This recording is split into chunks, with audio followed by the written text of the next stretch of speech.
Serial killers. Always something of an enigma in the Fallout universe. We usually only encounter post-war ones, such as Pikmin. However, today we should be looking at another killer, a pre-war one. The Fens Phantom. A serial killer that's hunting ground was in and around the Fens.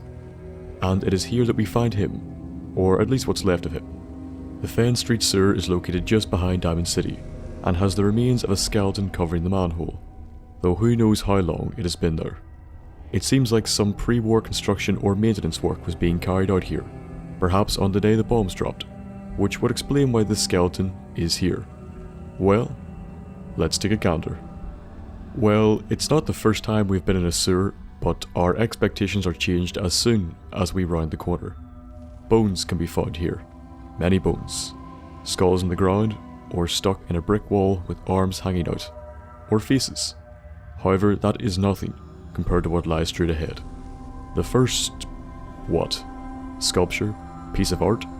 Trophy? A skeleton hung from the ceiling beside an assortment of children's toys.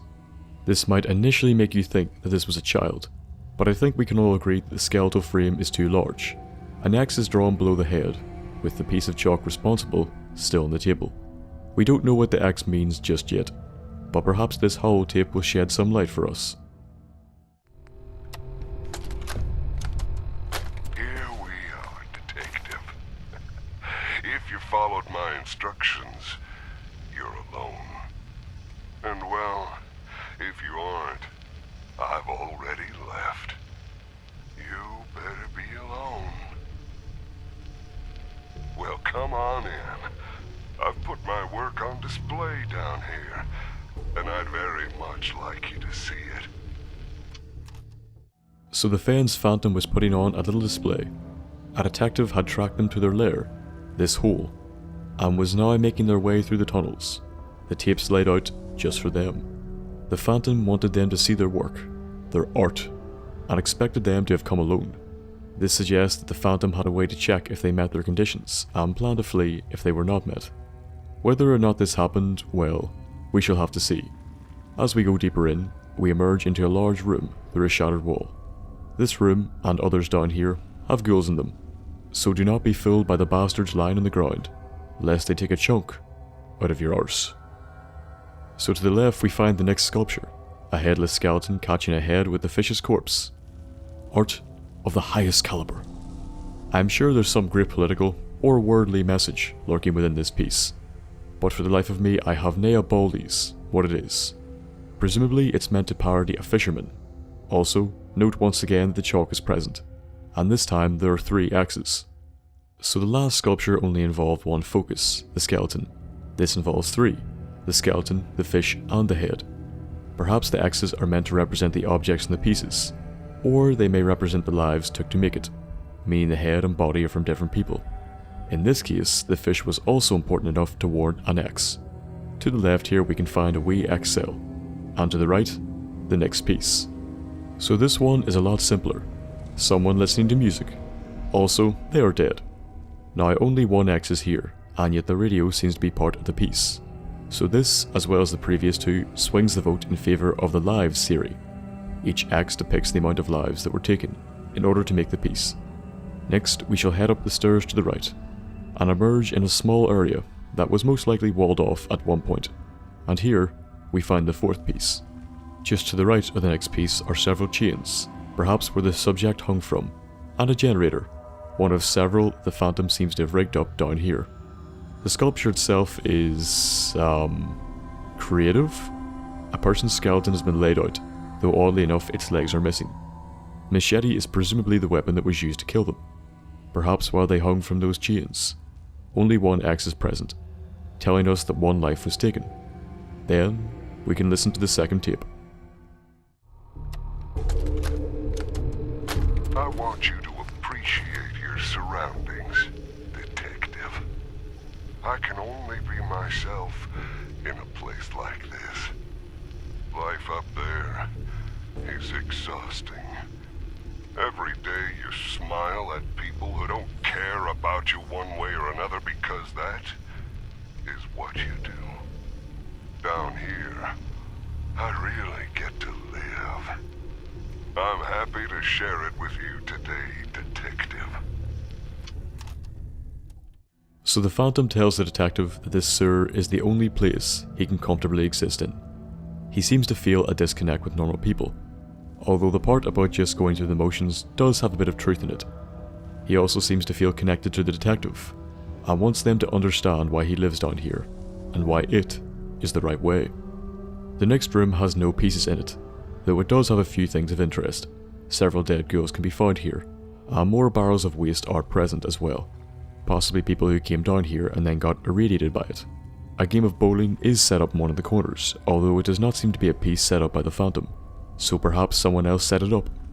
Just above this is the only human corpse in the room. To access it, you need to jump onto this pipe.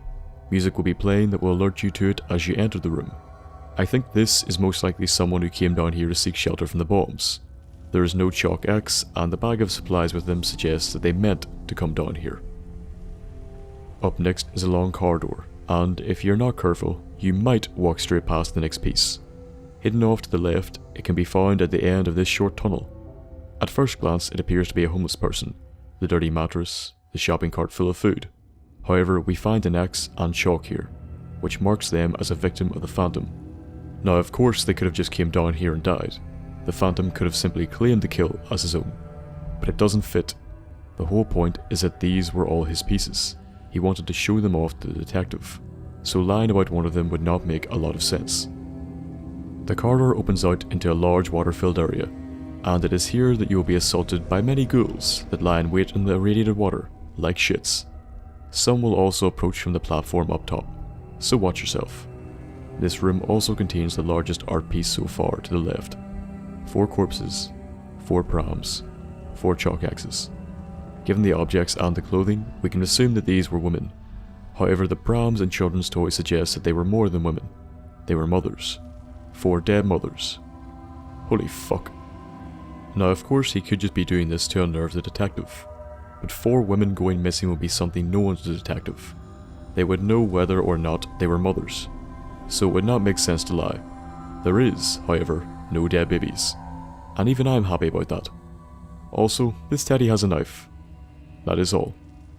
Across the bridge we find the next weird art piece, a Brahmin skull on a human body wearing a top hat. Now the hat is part of the piece, yet there's only one X, so this completely rules out the theory that each focus of the piece gets an X. The Phantom must not have killed the Brahmin to get the skull, as it did not get an X either, so only the person died. The next room is filled with gas, which is useful as a ghoul is lurking behind one of the boxes, and the gas will smoke the bastard out after you ignite it. Here is another art piece, a skeleton pinned under a mannequin. Apart from the fact that it looks terrified, I'm not sure what else to take away from this. Perhaps it's meant to be a wife cheating on her husband? Next to this are some shelves with many skulls on them. However, since there's only one X, we can assume again that these were not part of the piece, although I don't doubt that the Phantom did kill enough people to collect this many heads. The gun on the table may mean the female mannequin was meant to have been shot, and it is here we also find the 3rd tape. I am getting so anxious about our meeting, Detective. You know, I think I have only ever wanted someone to know me. And really, I can't think of anyone who knows me as well as you do. I am your object of fascination, and you have become mine. It's humbling, Detective. So the Phantom wants someone to know him, to understand him. He appears to be quite familiar with the detective as well, stating he is fascinated, perhaps obsessed with them, as they are with him. The art pieces make sense in this context, as he's trying to express his inner self through the murders and then sculptures he constructs after he's done so. The next part is odd. Pieces of skeletons are strewn around everywhere, with mannequins and other supplies mixed in. I don't think this is meant to be a piece in of itself, but more of a look into his process, a way for him to show the detective his tools, and how he stores them, and then eventually uses them. Or, these could be the parts he throws away after he decides that they're not worthy of being a piece. The next one is found inside this doghouse, and I'm sure you can imagine what it will be. The skeleton has been collared, their head lying inside a bowl, and what is meant to be dog food lying close to that. most likely just saying that people are dogs. Or, if this was a female, that she was a bitch. The next one is further up the stairs. The body is propped up in a chair. A bottle of vodka and a glass lie beside a miner's helmet on the table next to the corpse. So perhaps that is what they were. A miner, or worker, come down here to check about, only to fall prey to the phantom, as the X clearly marks this out as their handiwork. Not really sure what the deal with the lights is though. Next is the last major area of interest, and is once again swarmed with ghouls, along with a glowing one this time around. So of course it's filled with mannequins. I mean, it's the heart of a serial killer's lair, it goes without saying. Another piece can be found here as well, though this time it's just a skeleton splayed over a metal girder, so not a lot of work went into this one. Either the standard slipped at this point, or the killer felt that if the detective got this far, it wouldn't really matter. A chest of loot can be found down the back, and a bloody handprint can be seen on the side of this machine, though why the handprint is here, and what the machine does, I am not sure.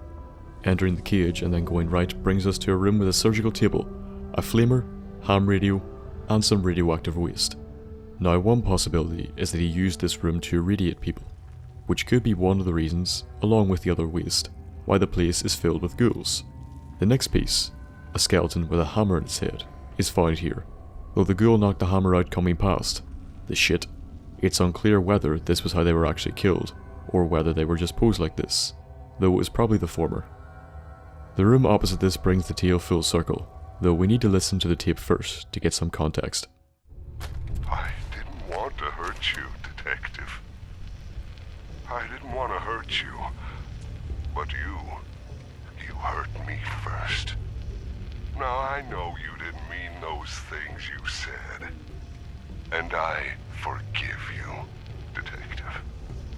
It doesn't matter anymore. Now you're here with me. And we have all the time in the world to get to know each other.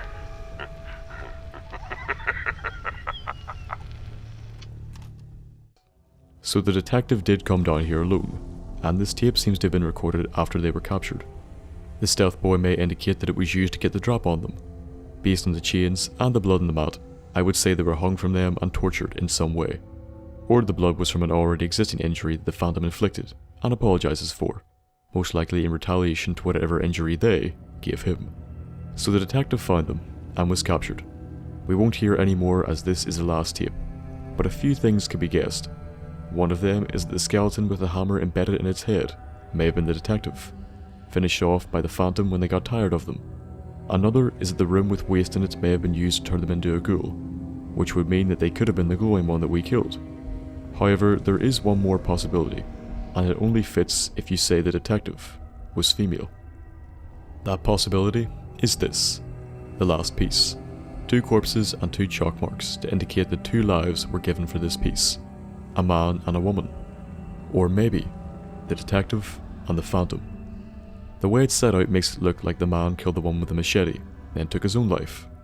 The detective was a captive, weakened by whatever injury the Phantom gave them. So, perhaps, in order to truly be with the person that they were obsessed with, they killed them after capturing them, then killed themselves after, having finally found someone with whom they felt they could relate. Across these stairs, the only thing left to find is what lies underneath them. Now it has no chalk mark, and if we are considering the previous theory, then the detective was not meant to get this far, and as such, it's not a piece. Now I ballsed it up and broke it, but it was a skull on top of a box. That's it really. Well, this was Fens Street Sewer, and the Fens Phantom. A twisted serial killer playing a game with a detective. They lured the detective here, asking them to be alone, so that he could show off his works of art. Each piece was marked with a chalk X to denote the amount of lives that went into the piece, and oddly enough, a fish life counted. The Phantom felt disconnected from the world above, and he felt that he could only feel himself among his art, here in the sewer. He eventually reveals that the detective fascinates him, and that he believes they know him like no other, and they're just as obsessed and fascinated by him. The pieces get more elaborate and the amount of lives involved in each increases as you approach his lair. Several ghouls can be found throughout, as well as a skeleton not belonging to any of his pieces. suggesting that at least some people came down here to take shelter. The last room is where it all comes together, however. His tapes reveal to us that, despite an injury, he has captured the detective, injuring them in the process. He plans to get to know them more, which may or may not have involved torture. A side room in the same chamber seems to have been used to irradiate people, which is where the theories begin. The glowing one may be the detective, tied up and left to go feral after long exposure. At the same time, the glowing one could be the phantom, turned after years of walking through irradiated sewer water. The detective may also have been the skeleton with a hammer in its head, the phantom disposing of them when they grew bored. However, personally, I do believe it was a woman, and that the final sculpture was the two of them. The phantom was obsessed with her, maybe, in his own way, even loved her, and wanted to die with her, perhaps because her wound was killing her anyway. So he finished her first, and then himself. He passed on from this world a murderer, but one that, at least, held the woman he loved in his arms, as the world went dark.